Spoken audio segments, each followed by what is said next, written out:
In recent years, roguelike games have exploded in popularity. Every year or two, a new game comes out and blows everyone's mind. They're top-down action like Hades and Enter the Gungeon, third-person shooter like Risk of Rain and Returnal, or 2D actions like Dead Cells and Noita, and that's not to mention the more niche titles. Yet among those gems, I have found one with an absurd degree of polish. Despite its simplistic appearance, the game redefines roguelike as a genre for me. That game is Loop Hero, and with this video, we will explore the genius of its design. Let's dive right in. Releasing in 2021, Loop Hero was developed by Studio 4 Quarters.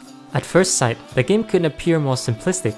To sum up the story, the world suddenly disappeared into the void, and you, the hero, must rebuild it piece by piece. The gameplay doesn't fall behind either. You don't even need to control the combat, it's automatic.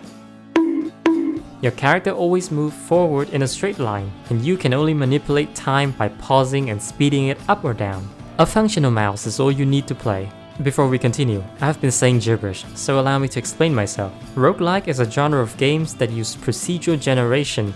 Essentially, that means everything from enemy spawns, loot to the level itself are unpredictable.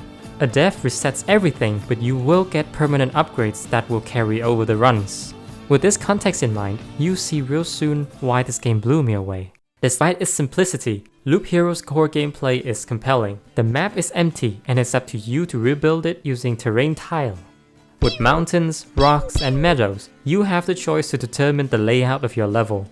There are also terrain tiles that can be placed directly on your path, so you can fill out the map if you play long enough. But it doesn't just stop at being a cool gimmick. Those tiles grant different bonuses. The rocks give you more HP, while the meadows boost your healing, for example. And when reach a certain numbers, some tiles will spawn correlated enemies. With enough rocks, you will get goblin camps. Make a mountain and you get harpies. You can even spawn mosquitoes to remind yourself how miserable summer can be. You know what? I can't even say it to you, but you know what I was gonna say. This mechanic changes everything. Not only do you shape the map, you also dictate how it plays. Does it feel too easy? Let's spawn some more enemies. Tired of fighting every step of the way? You can erase enemies for a small break. The difficulty is dynamic. The game walks the fine line between player's choice and the chaotic nature of chance. By itself, this mechanic is already compelling, but the other systems brought it to the next level. The game's progression goes hand in hand with the map building mechanic. It encourages you to fight progressively tougher enemies because they drop better loots. These will then be funneled into upgrading the village, which makes you stronger in later runs. New buildings in the village also unlock new terrains. These will then spawn new enemies that will drop even more loots. It's the classic roguelike formula. It all forms a perfect loop for a hero. I'm so sorry.